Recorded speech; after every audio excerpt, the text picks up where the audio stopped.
wind has become unmanageable, so I'm gonna freaking leave. This is stupid.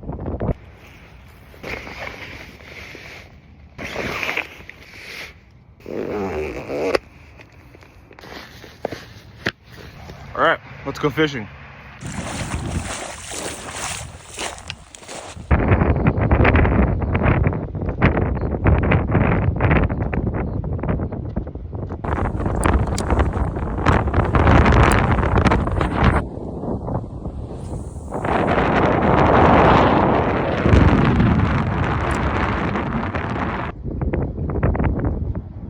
The wind is pretty bad, so I'm gonna move on and go find a hole that's protected from the wind. All right, I moved, found a new hole, and that's what came of it. Look at that brute right there. Look at that freaking brute. It has no business being that fat.